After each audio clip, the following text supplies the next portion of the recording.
Really?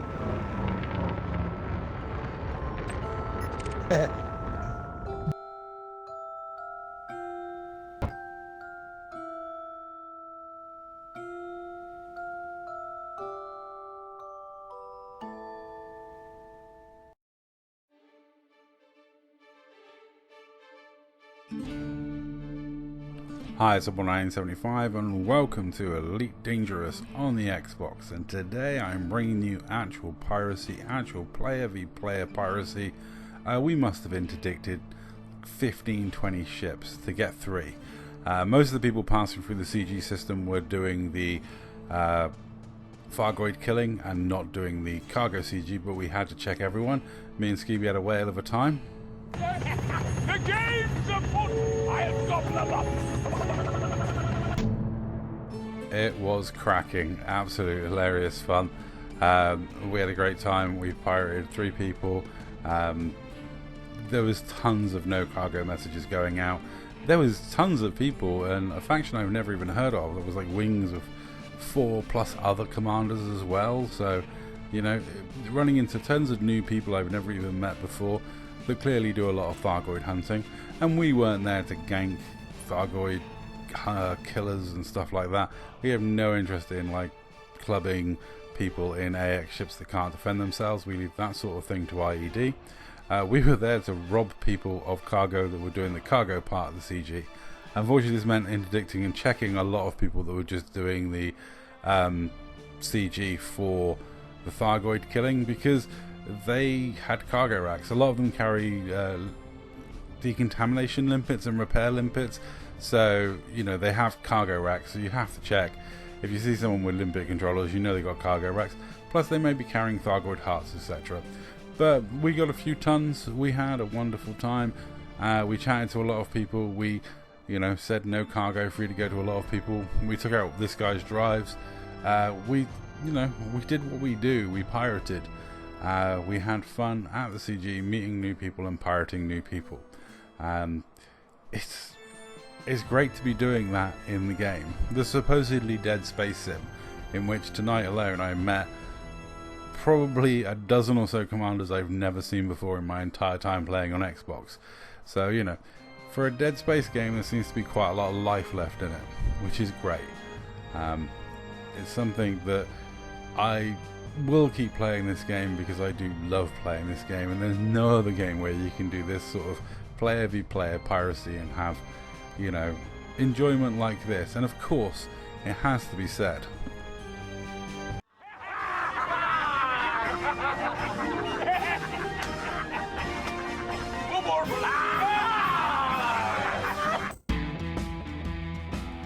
honestly, I recorded absolutely tons of encounters like this where they just had limpets or no cargo, and we were all just like barely getting away with like no cargo 07 before they'd jump out, because by now they'd needed to score.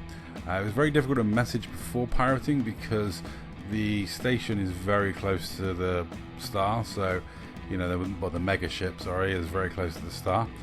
We did get joined by Attack Panda, so we had a wing of 3 of us, which was great. It's nice to just play with so many people and have people on that are playing and are active within the game. You know, it's a really fun thing. Once you got more, the more the merrier. But we managed to rob a decent amount of sort of run around, jump up, jump down, because we were trying to get Scooby to do the interdiction so Scooby could mass lock him, especially when we found out he had cargo on board. And eventually, after a bit of running around and like jump up, jump down, different people interdicting him, we did eventually manage to secure the cargo.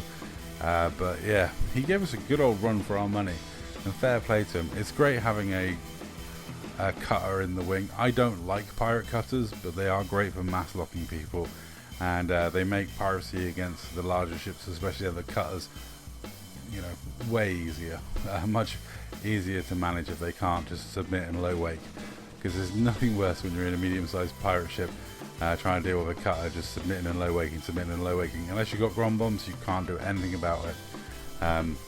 As a selfish note, because I've chain interdicted him like so many times doing it just to annoy him, because like I figure if I annoy him enough he'll probably like pay the couple of tons of cargo just to get a 24-hour pass. Or at least that's the theory, but he never does. He just refuses. He's basically, I think, going to force me to end up buying a cutter again. I don't know. We'll see. My way for the right opportunity to rob Mr. Commander Selfish the One. He's a tricksy one. We have managed to rob him of cargo, which is on my channel. But he's, you know, one of these people. He's very smug in his cutter. His cutters are very good for escaping from piracy. They're huge. They're very difficult to mass lock, very fast, very difficult to take down. He has a lot of point defense, you know, and he knows what he's doing. So fair play to him. He's quite difficult to pirate, but quite difficult to pirate is not impossible to pirate. And you know, we'll have to see. Maybe we'll make a more concerted effort to pirate him in the future. Who knows? As for this Bluger, it did give us the runaround, but eventually we caught up with it. And yeah, it was like, oh, do we really want to take down the drives? Because it hasn't got that much hull. I'm a bit uncomfortable when they get low on hull. You don't want to kill them, but you want the cargo. So yeah, Scooby got in a position to mass lock him, and we kind of settled on getting some hatch breakers on him rather than trying to take out his drives. And you know, it's just not worth the risk. It's better to like just take what you can get rather than risk killing them. So yeah, we managed to get some hatch breakers on. Panda was running a new build. He was running a 4 plasma charger huge multi-cannon FDL, which is a build of his own design. It's so nice when they, you know, grow and leave the nest, start developing into a player. And talking of Attack Panda, those of you who are paying attention may have noticed something, you may have not noticed something, but yeah, Attack Panda is no longer a member of the Dark Marauders. He has left the Dark Marauders. Yeah, it's only been a recent thing. He left to go independent for a while, and then he has decided to hitch his wagon to a different squadron. So fair play to Attack Panda. We shall miss him. We have enjoyed playing with him. We will still play with him, of course, as you can see, even though he's not in our squadron, still teaming up with him. And yeah, I'll still team up with him and assist him to take down bounty targets. If you look at his ship there and look there, you'll see. But don't worry, I'll make it bigger for you, because I know a lot of you watch these videos on mobile phones. He's actually a member of 7th Legion now. He's joined our friends over at 7th Legion because they have more active Americans, and him being American, or Canadian as we call it, he, you know, plays, he quite often gets on all bright and wanting to play, and we're all like, oh, what? No, I was going to bed, it's like 4 in the morning, I'm sorry, no. So it's quite difficult for him in that regard. So 7th Legion have way more active Americans than we do. We used to have quite a crew of Americans, but over the years that you know, some of the guys have stopped playing, some of the guys are on hiatus, and yeah, we haven't got that many active Americans. So I don't blame him at all. It may have much joy flying with 7th Legion, and I think will suit his playstyle more, because he's not a patient pirate type. He's yeah, he's already enjoying doing the combat log checks that 7th Legion do on people, where they kill low ranked commanders, and they attack low ranked commanders, test them out. If they combat log, you know, they fail, but if they don't combat log and take the rebuy, they then give the person 50 million credits. We did have fun with having to bash the cargo back into existence.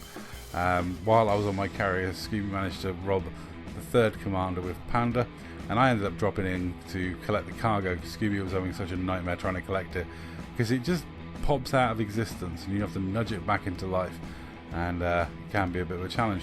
But all in all, a fun night at the CG. That's all. Thank you very much for watching. They're robbing all of the commanders.